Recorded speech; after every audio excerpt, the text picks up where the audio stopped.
Top quality और consistent performance के लिए सिर्फ सिल्वर पंप्स। टॉप क्वालिटी और कंसिस्टेंट परफॉर्मेंस के लिए सिर्फ सिल्वर पंप्स, नाम याद रखना।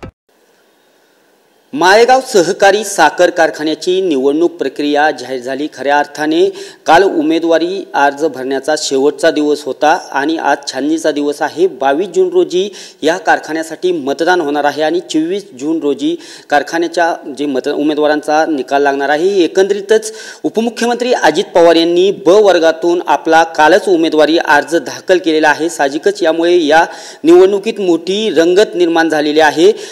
साहजिकच जे शेतकरी सहकारी बचाव पॅनेलच्या माध्यमातून रंजन काका तावरे या कारखान्यासाठी निवडणूक लढवत आहे, त्यांचा तो पॅनेल असणार आहे। एकंदरीतच ही निवडणूक उपमुख्यमंत्री अजित पवार आणि जी शेतकरी सहकारी बचाव पॅनेल यांच्यामध्ये होणार आहे। आपल्यासोबत बोलण्यासाठी शेतकरी सहकारी बचाव पॅनेलचे रंजन काका तावरे आहेत। काका, काय सांगाल? खऱ्या अर्थाने निवडणूक आज छाननीचा शेवटचा दिवस आहे आणि 22 जून रोजी मतदान होत आहे। कशा पद्धतीने आपण निवडणुकीला सामोरे जाल?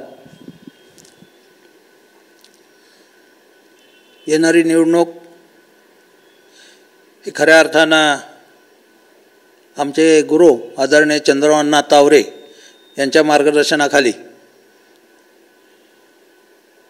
शेतकऱ्यांच्या प्रपंचासाठी,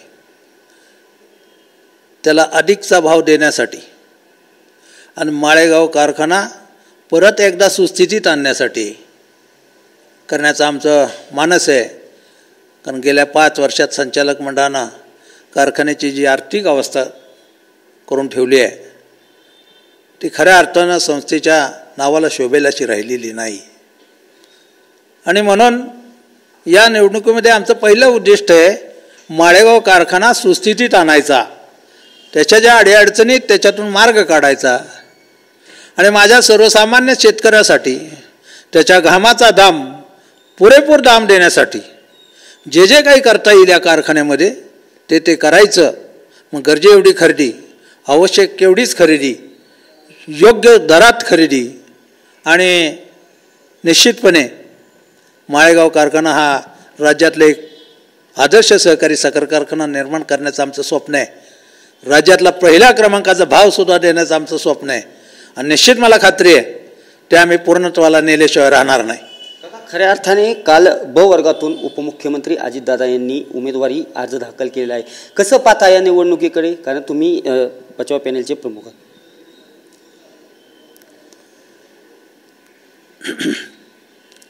अर्ज कोणी भरायचा का नाही भरायचा हा ज्याचा त्याचा प्रश्न आहे। त्यामुळे त्यांनी अर्ज भरलाय, मी त्यांचं स्वागत करतो। खऱ्या अर्थानं त्यांनी छत्रपतीमध्येच अर्ज भरायला पाहिजे होता, कारण तो त्यांचा घरचा कारखाना होता आणि अत्यंत अडचणीत निर्माण झालेल्या त्या कारखान्याच्या आहेत। त्याच्यातून मार्ग काढण्यासाठी तिथंच त्यांनी अपेक्षित, आम्हाला सगळ्यांना अपेक्षा तिथं होती, परंतु काय हरकत नाही, माळेगावला अर्ज भरलाय, मी त्यांचं स्वागत करतो। काका, एका बाजूला उपमुख्यमंत्री पदावरती असताना दादांनी ब वर्गातून उमेदवारी अर्ज दाखल केला, त्यामुळे ही निवडणूक कुठेतरी एक प्रतिष्ठेची झाली, रंगतदार होणार असं चर्चा होती।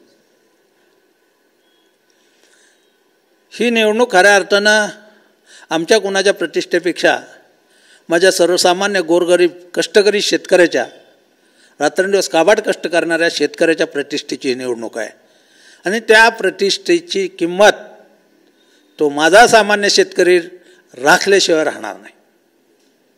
काका, माळेगाव 22 मे रोजी उपमुख्यमंत्री दादांनी मेळावा घेतला। या मेळाव्यामध्ये कुठेतरी निवडणूक लवकर लावावी सारखासा तगादा लावला जात होता। एक त्या संदर्भात त्यांनी सभेत बोललं, नक्की काय हा प्रकारे निवडणूक लवकर लावावी मुख्यमंत्र्यांकडे वेळोवेळी जात होते असं बोलले होते।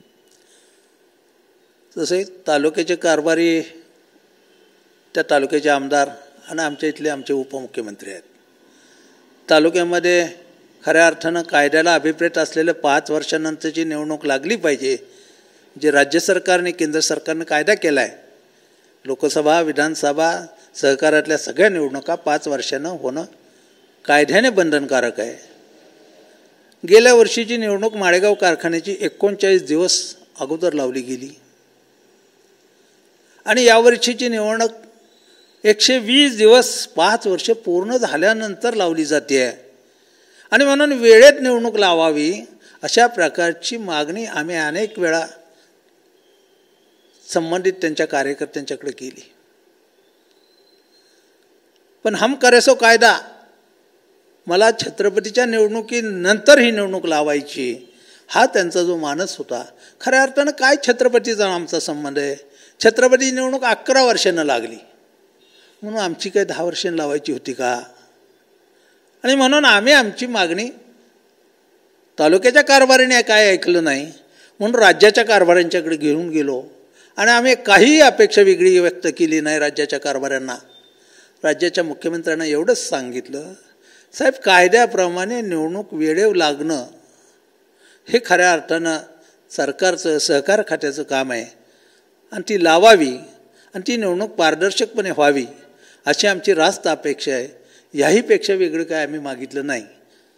परंतु ते सांगून देखील अधिकाऱ्यांच्यावर दबाव टाकत 1.5 महिन्याने ही निवडणूक पुढे ढकलत गेली. माळेगावची निवडणूक राज्यात कायम चर्चेत राहिलेली आहे. 2014 साली किंवा अनेक वेळ काळ तुम्ही देखील या कारखान्याचे चेअरमन राहिलेले आहात. नंतर आलटून पलटून ही सत्ता येते, परंतु सद्यस्थितीत राष्ट्रवादी शरदचंद्र पवार गटाची तुम्ही सर्वपक्षीय म्हणून निवडणूक लढवत आहात. काय असं एकत्रित येऊन किंवा येणाऱ्या काळात त्यांना प्रस्ताव देणार आहात का? काय कशा पद्धतीने निवडणूक लढवणार? एकंदरीत आजचं चित्र ते असं दिसतं आहे, माळेगाव कारखान्याच्या निवडणुकीमध्ये 4 पॅनल होते असं चित्र आहे. काय माळेगावचा सभासद जाणकार आहे, सुजाण आहे, चाणाक्ष आहे, त्याला काय खरं काय खोटं निश्चित समजतं आणि त्याच्यामुळं तो येणाऱ्या निवडणुकीमध्ये त्याच्या प्रपंचाचा योग्य तो निर्णय घेतल्याशिवाय राहणार नाही. कुठलाही कितीही मोठा दबाव पडला, काही झालं कुणावर, तरी त्याच्या मनामध्ये बदल होणार नाही. त्याने अगोदरच निर्णय करून टाकलेला आहे की आमचं हे लक्ष्मीचे मंदिर सुस्थितीत ठेवायचं आहे, वाचवायचं आहे, माळेगाव कारखाना वाचवायचा आहे आणि त्याच्याबरोबर सहकार वाढवायचा आहे. अशा प्रकारची माळेगाव कारखान्याच्या 1/2 एकरवाल्यापासून 25 एकरवाल्या शेतकऱ्यापर्यंतची मनोकामना आहे आणि ती मनोकामना फलद्रूप करण्यासाठी अण्णांनी आम्ही लोकाग्रहास्तव हे पॅनल उभं केलेलं आहे. एका बाजूला दादांची आज सत्ता आहे, चेअरमन त्यांचे आहेत कारखान्यावरती. राज्यात सर्वाधिक विक्रमी भाव आम्ही दिला असं सांगितलं जाते. पहिली गोष्ट 2020 ते 25चं संचालक मंडळ कसं आलं हे त्यांना विचारा. हे आलेलं संचालक मंडळच लबाडीतून आलेलं आहे, सत्तेच्या गैरवापरातून आलेलं आहे. या संचालक मंडळाचा जन्मच लबाडीतून झालेला आहे आणि माळेगाव कारखान्याच्याच नाही तर राज्याच्या देशाच्या इतिहासामध्ये कुठंही 30% मतं इनव्हॅलिड झालेली नाहीत आणि ती केवळ आणि केवळ जो माणूस मतदान करायला येतो शेतकरी, तो त्याचं स्वतःचं मत रेगा मारून 780, 442, 420, 110 असे काही आकडे लिहून बाद करेल असं चित्र मला वाटत नाही कुणाच्या डोक्यात येईल. तो मतालाच आला नसता. मताला आल्यानंतर त्यांनी मत बाद करायचं हे उभ्या महाराष्ट्रात कुठेही घडलेलं नाही. साध्या सोसायटीत, पतसंस्थेत, छोट्या मोठ्या सुद्धा संस्थांमध्ये हे कधी घडलं नाही. राज्याच्या अग्रगण्य असलेल्या माळेगाव सहकारी साखर कारखान्यामध्ये गेल्या 5 वर्षापूर्वी हा इतिहास घडला. केवळ आणि केवळ सत्तेच्या माध्यमातून 30% मतं इनव्हॅलिड करून चुकीच्या पद्धतीने हे संचालक मंडळ निवडून आलेलं आहे आणि त्यांनी चुकीच्या पद्धतीनं चालू झालेला कारभार गेली 5 वर्ष चुकीच्या पद्धतीने केलेला आहे. महाराष्ट्राच्या इतिहासामध्ये कारखान्याच्या जनरल मीटिंगमध्ये चेअरमन, व्हाईस चेअरमन आणि कार्यकारी संचालकांना कुठंही असं लेखी पत्र कधी महाराष्ट्रात कोणाला दिले असं झालेलं नाही. माळेगाव कारखान्याच्या चेअरमन, व्हाईस चेअरमन, संचालक मंडळाला जी 11 गावं माळेगावला जोडायचा विषय होता. छत्रपती कारखान्यात, सोमेश्वर कारखान्यामध्ये गेली 60-62 वर्षाची गावं त्या ठिकाणी सभासद आहेत. ती गावं केवळ आणि केवळ राज्याचे उपमुख्यमंत्री अजितराव पवार यांच्या स्वार्थासाठी त्यांनी जाहीर भाषणात बोलून दाखवलं. ही 11 गावं जोडायमध्ये कोऱ्हाड्याच्या पुणे जिल्हा मध्यवर्ती सहकारी बँकेच्या उद्घाटनाच्या कार्यक्रमामध्ये ही 11 गावं माळेगावला जोडण्यामध्ये माझा स्वार्थ आहे अशा प्रकारचं अजितराव पवारांचं वक्तव्य आहे. ते आपल्याला चॅनलमध्ये टी व्हीमध्ये कुठेही पाहायला मिळेल. आणि म्हणून कुणा एका प्रमुखाची स्वार्थ हा माझ्या 19,000 सभासदाच्या स्वार्थापेक्षा मोठा नाही आहे. आणि म्हणून माझ्या सर्व सभासदांनी 90% लोकांनी तो प्रस्ताव फेटाळून लावला. अशी माळेगाव कारखान्याच्या सभासदांची इतिहास आहे. शेवटचा प्रश्न, 24 तारखेला निकाल लागतोय 24 जून रोजी. कितपत खात्री वाटते की सहकार बचाव?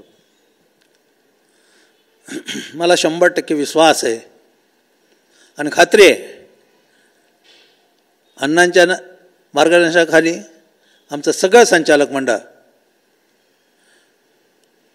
ब वर्ग सोडून सगळ्या जागा आमच्या निवडून येतील. कारण ते सभासदांनी अगोदरच ठरवलेलं आहे. त्याला कुठल्या ज्योतिषानं सांगायची आवश्यकता असे चित्र नाही आहे. कुठल्याही दबावाला बळी न पडता माझा सभासद राजा त्याला योग्य वाटेल त्याच्या प्रपंचाचं हिताचं काय आहे हे बघितल्याशिवाय मतदान करणार नाही. आणि म्हणून माझी विनंती आहे पुन्हा एकदा उपमुख्यमंत्र्याला, कुठल्याही दबावाचं राजकारण करू नका. कुठल्याही अधिकाऱ्यांना गैरवापर कुठला करायला सांगू नका. त्याच तिकिटावर पुनश्च खेळ आम्ही कधी होऊ देणार नाही. आणि यावेळेला राज्याचे मुख्यमंत्री देवेंद्रजी फडणवीस आहेत आणि मला खात्री आहे ते जनतेला न्याय देण्याचा प्रयत्न करत असतात. नक्कीच हे होते सहकार बचाव पॅनेलचे रंजन काका तावरे. चंद्रअण्णा तावरे यांच्या नेतृत्वाखाली ही माळेगावची निवडणूक आम्ही लढवणार आहोत आणि नक्कीच येणाऱ्या 24 तारखेला हा आमचा सहकार बचाव पॅनेलचाच विजय असेल अशी खात्रीला एक विश्वास त्यांनी व्यक्त केलेला आहे. कॅमेरा पर्सन अभिजित पिशेसह मी दीपक कापरे, TV9 मराठी, बारामती.